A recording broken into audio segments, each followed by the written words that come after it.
नमस्कार, आप देख रहे हैं न्यूज नेशन। मैं हूं अनुराग दीक्षित। बात उत्तर प्रदेश के बरेली की, जहां से बेहद ही चौंकाने वाला मामला सामने आया है। यहां एक परिवार का हिंदू होना ही गुनाह हो चुका है।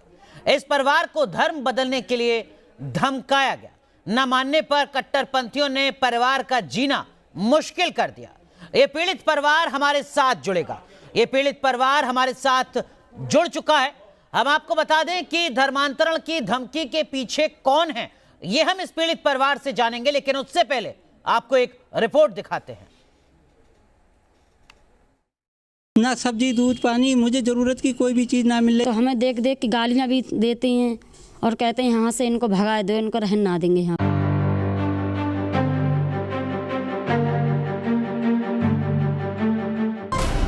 पहले फतवा जारी किया,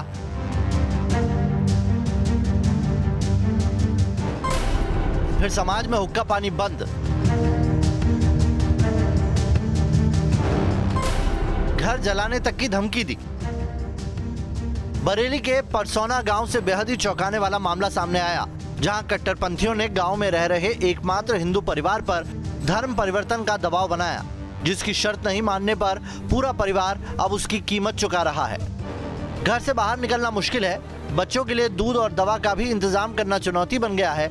पड़ोसियों ने इस कदर मुंह फेर लिया कि अनाज और सब्जियां खरीदने से भी नहीं मिल रही हैं। दिल में इतना खौफ है कि सालों से जिनके साथ रहे, अब उन्हीं के बीच आज बेगाने से हो गए हैं। पहले तो मेरी माँ बहन को मारा और पेप्सी के विवाद पे उसको पैसे भी उनके लड़के को वापस कर रही, फिर भी उनने गाली गलौज और मारपीट उनने बंद ना करी। फिर हमारे चौकी से चौकी इंचार्ज ने दोनों पार्टियों बुला के उन्होंने फैसला भी करा दिया, तहरीर दी। उसके बाद में इन लोगों ने दुकानें खोली। दुकानें खोलने के बाद में दबाव डालते रहे, ग्राहकों को मना करा। ना सब्जी, दूध, पानी, मुझे ज़रूरत की कोई भी चीज़ ना मिल रही। मेरी दुकानों से कुछ ग्राहक भी बंद कर दिए गए। आरोप है कि दबंग आए दिन इस्लाम धर्म कबूलने का दबाव बनाते हैं। हमारे लिए जब हम भूखे प्यासे मरेंगे तो हम क्या करेंगे? हमारा कोई है ही तो भी ना है। हाँ, पूरा गांव एक हो गया है, समझ लो। निकल के अगर हम खड़े हो रहे हैं गेट से बाहर, तो हमें देख देख के गालियां भी देती हैं और कहते हैं यहाँ से इनको भगा दो, इनको रहन ना देंगे यहाँ पर ही। हम कचरा है ये, तो इनका काम क्या होएगा यहाँ पे। डर के साए में जीने को मजबूर परिवार के लिए जब बर्दाश्त के बाहर हो गया, तो बेमन ही गांव छोड़ने का फैसला कर लिया। जैसे हिंदू संगठनों को इस खबर की भनक लगी, उन्होंने पीड़ित परिवार से संपर्क साधा। महापंचायत बुलाई गई। बाद में मामला पुलिस के पास भी पहुंच गया। पुलिस ने 3 आरोपियों के खिलाफ एफआईआर दर्ज कर आरोपियों की तलाश तेज कर दी है। ग्राम परसौना टीपी नगर चौकी हमारी बिथरी चैनपुर थाना क्षेत्र के अंतर्गत में लगती है। यहाँ के एक वादी हैं इकराम सिंह सन ऑफ इमरान सिंह। उन्होंने थाना बिथरी पे एक तहरीर दिया। तहरीर में बताया कि उनके गांव के कुछ लोग हैं जो कि उन्हें परेशान करते हैं, उनके घर पे पत्थर फेंकते हैं और गाली गलौज करते हैं, जाते हुए शब्दों का इस्तेमाल करते हैं। तो इस संदर्भ में थाना बिथरी के द्वारा तत्काल प्रभाव से मुकदमा पंजीकृत कर लिया गया है और इसमें आईपीसी के विभिन्न धाराओं के साथ में SC/ST एक्ट भी लगा है। पुलिस ने भी मामले को गंभीरता से लिया है और पीड़ित परिवार की सुरक्षा के लिए परसौना गांव के चप्पे चप्पे में जवान तैनात कर दिए गए हैं। ये अकेले बरेली के इस परिवार की कहानी नहीं है, जहां हिंदुओं के साथ धर्म परिवर्तन की साजिश रची जा रही है। राजस्थान और हरियाणा के मेवात में भी इस तरह की कई घटनाएं सामने आई थी। यूपी में धर्म परिवर्तन विरोधी कानून आने के बाद लोग खुलकर अपनी बातें रखने लगे हैं और योगी सरकार से इंसाफ की गुहार लगा रहे हैं। Team news nation. तो क्या कुछ हो रहा है उत्तर प्रदेश के बरेली में, इस रिपोर्ट को देखकर आपको एहसास हो चुका होगा। हमारे साथ इकराम सिंह हैं, आप पीड़ित हैं। साथ ही साथ इकराम सिंह की पत्नी हमारे साथ जुड़ चुकी हैं, अनीता। इकराम सिंह जी, पूरा देश इस वक्त आपको देख रहा है और हम उम्मीद करते हैं कि उत्तर प्रदेश सरकार के तमाम बड़े अफसर और मंत्री इस वक्त आपको सुन रहे होंगे। कहां का ये पूरा मामला है सर? कौन सी तहसील है, थाना कौन सा है और ये कितने वक्त से हो रहा है लगातार? काफी टाइम से परेशान करा जा रहा है और मेरा नाम इकराम सिंह है और मेरा गांव परसौना है और थाना बिथरी चैनपुर है, जिला बरेली है, तहसील बरेली है। और हाँ, पहले तो कुछ लोग ऐसे जैसे गाली गलौज या उल्टी सीधी बात करा है तो वो हमें बर्दाश्त थी, उससे तो कोई मतलब ही ना।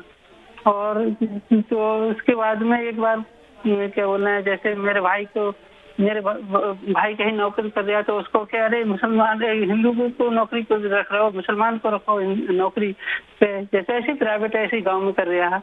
तो इस तरीके से जैसे काम के लिए मना करा करे है, और जैसे अब जैसे बाद में सिगरेट वगैरह लिया करा है जी कुछ लोग, तो हम मम्मी की दुकान पे से तो उनकी सिगरेट लेके मम्मी के मुंह पे धुआं मारा करे और उनको दो चार बातें सुनाई की जाया करे, जैसे तुम लोकल व्यक्ति तो आज समझ में नहीं आता है, तो मम्मी डर के मारे कुछ ना कहा करें जिससे कि कोई बात ना बोले ये कह दिया करें बच्चे जैसी लिया हुआ वैसी बेच रहे हैं। अनीता जी, क्या आपको भी परेशान किया जाता है? क्या आपके साथ भी बदतमीजी होती है? और क्या उन लोगों को आप जानती हैं, पहचानती हैं जो आपसे बदतमीजी करते हैं, आप पर दबाव डालते हैं कि आप इस गांव को छोड़ दीजिए चूंकि आप हिंदू हैं? जानते हैं और मेरे को बहुत परेशान कर रहा है। मैं तो अपनी लड़की नहीं मायके भेज दिया, इन सब गुंडागर्दी करा करे, गली बहुत परेशान करा करे और हंसते देख तो इसलिए छोड़ने पर और जो सामने वाला डेढ़ी है तो बहुत परेशान करा करे मेरे को। इसका लड़का है वो बहुत परेशान करा करे, दूध पानी सब्जी सब कभी इतनी परेशानी हुई, कुछ खाई ना दवाई ना डॉक्टर लोग दवाई भी नहीं देते इनके। अनीता जी माफ कीजिएगा, आपको रोक रहा हूं। हमारे साथ उत्तर प्रदेश के भारतीय जनता पार्टी के प्रवक्ता और उत्तर प्रदेश के मुख्यमंत्री योगी आदित्यनाथ के मीडिया सलाहकार शलमणि त्रिपाठी साहब जुड़ चुके हैं। त्रिपाठी जी, आप सुन रहे हैं, ये बरेली की घटना है। इकराम सिंह और उनकी पत्नी अनीता अपना दर्द यहाँ पर साझा कर रही हैं, जिनको धर्म बदलने के लिए धमकाया जा रहा है और ना मानने पर परिवार की मुश्किलें लगातार बढ़ाई जा रही हैं। ये सब कुछ हो रहा है उत्तर प्रदेश में।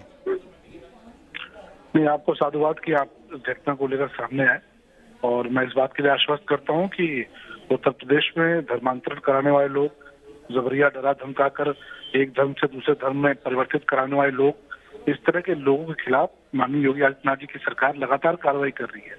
और आपने देखा होगा पिछले दिनों जो एक कानून आया है धर्मांतरण को लेकर, उस पर भी बहुत सख्ती से कार्य हो रहा है। इस विषय पर मैं इतना कहूंगा कि ये पूरा प्रकरण गंभीर है।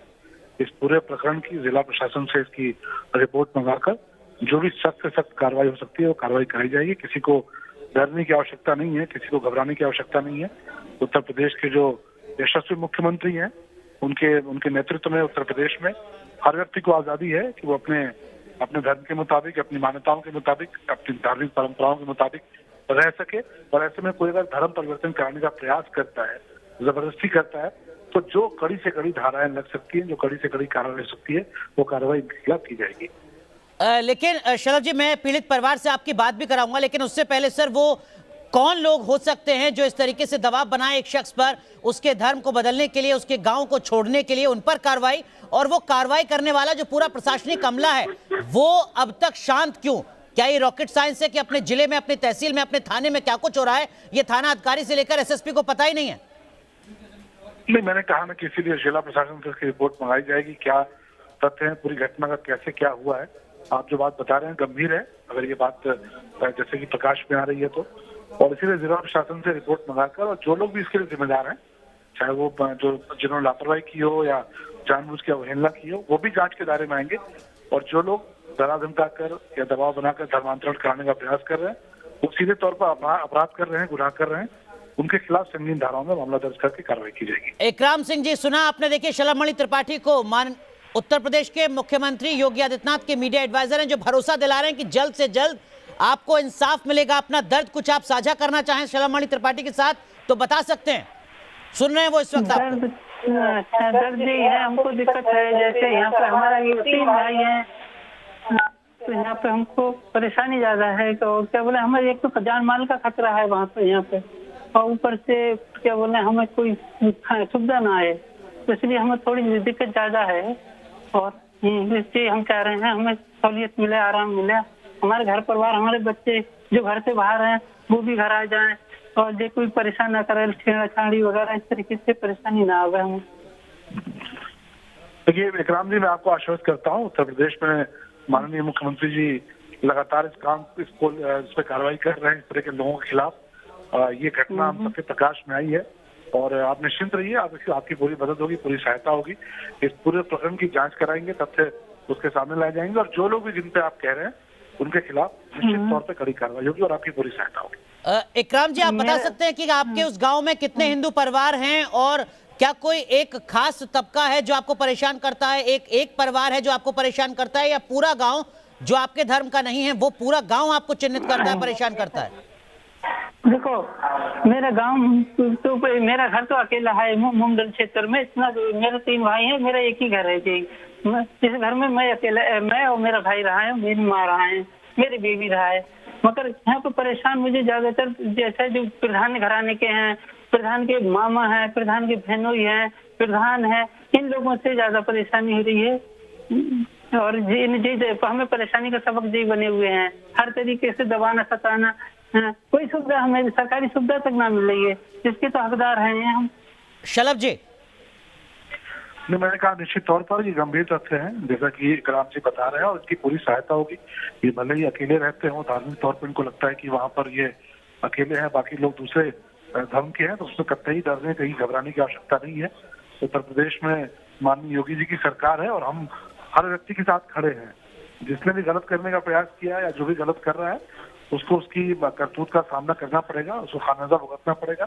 और निश्चित तौर पर आप जब आपसे वार्ता मेरी समाप्त होगी, मैं पूरी घटना की जांच करा के जो भी रिपोर्ट होगी उसको मंगाकर उसके आधार पर जो भी सख्त कार्रवाई हो सकती है वो भी सुनिश्चित कराई जाएगी, और आपकी जो सहायता हो सकती है वह सहायता भी कराई जाएगी। इकराम सिंह जी, आप इस वक्त शलभमणि त्रिपाठी साहब को सुन रहे हैं, इसका सीधा मतलब ये है कि ये आवाज उत्तर प्रदेश के मुख्यमंत्री की तरफ से आ रही है और ये आवाज उत्तर प्रदेश के मुख्यमंत्री तक पहुंच रही है। और जब शलभमणि त्रिपाठी, मीडिया एडवाइजर उत्तर प्रदेश के मुख्यमंत्री, आपको भरोसा दिला रहे हैं, तो आपको कहीं उम्मीद जगती है? क्या आपको लगता है कि जो अब तक आपके साथ नहीं हो पाया वो अब आपके साथ होगा, आपको इंसाफ मिलेगा? उम्मीद कर रहे हैं, हो सकता है मिलेगा, क्योंकि अभी तक तो हमें धोखा ही मिला है। पुलिस से, थाने से, हर जगह से हमें कोई सहायता ना मिली। सब में शिकायत करी हमने, कहीं से हमें मदद ना मिली। शलभ जी, आपकी बातों पर भरोसा तो है उनको, लेकिन दर्द भी है। वो कह रहे हैं कि देखिए, थाने से लेकर हर जगह हम गए, अब तक हमें इंसाफ नहीं मिला, किसी ने हमारी बात नहीं सुनी। नहीं, बिल्कुल निश्चित तौर पर उनको भरोसा रखना चाहिए, उनकी मदद होगी। और जो थाना है, जो स्थानीय थाना है, उसकी भूमिका की भी उसको दिखवाया जाएगा कि उसकी भूमिका कहाँ गड़बड़ रही है।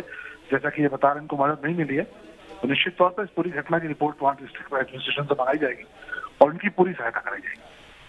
अनीता जी, आप कुछ बताना चाहेंगे क्या? इस वक्त उत्तर प्रदेश के मुख्यमंत्री के मीडिया एडवाइजर आपको सुन रहे हैं, वो आपके सवालों का जवाब दे रहे हैं। सर परेशान होता है, हमारे घर में तो लैट्रीन आए, जो सरकार कोई योजना नहीं मिले हमारे, तो हम तो वैसे ही परेशान है। जैसे छोड़ने की इरादा कर लिया है, गाँव में छोड़ने की इरादा कर लिया है मैंने। कोई बात की कोई बहन आएगी ना, कोई सरकारी योजना है, कोई बात की बहन आए। शलभ जी, जो बात मैं अनीता जी की समझ पा रहा हूँ, वो शायद ये कहना चाह रहे हैं कि जो भी सरकारी योजना है उनका लाभ भी इन तक नहीं पहुंच पा रहा है, तब जबकि इनको लाभार्थी होना चाहिए। बिल्कुल पहुंचेगा। मैंने आपको साधुवाद इसी बात कर दिया कि आप हमारे संज्ञान में लेकर आए हैं, और निश्चित तौर पर इस पूरे प्रकरण को, इसकी जांच कराई जाएगी। मैंने कहा कि कार्रवाई भी होगी जिन्होंने इनको परेशान किया है, और इनकी सहायता भी होगी, जिन सहायता का जिक्र कर रहे हैं। निश्चित तौर पर जहां तक संभव होगा इनकी मदद कराई जाएगी। इकराम जी, बहुत संक्षेप में अगर आप बता सके, क्या उन लोगों के नाम आपको पता है जो आपको परेशान करते हैं, आपकी पत्नी को परेशान करते हैं, जो धर्मांतरण का, गांव छोड़ने का आप पर दबाव बनाते हैं?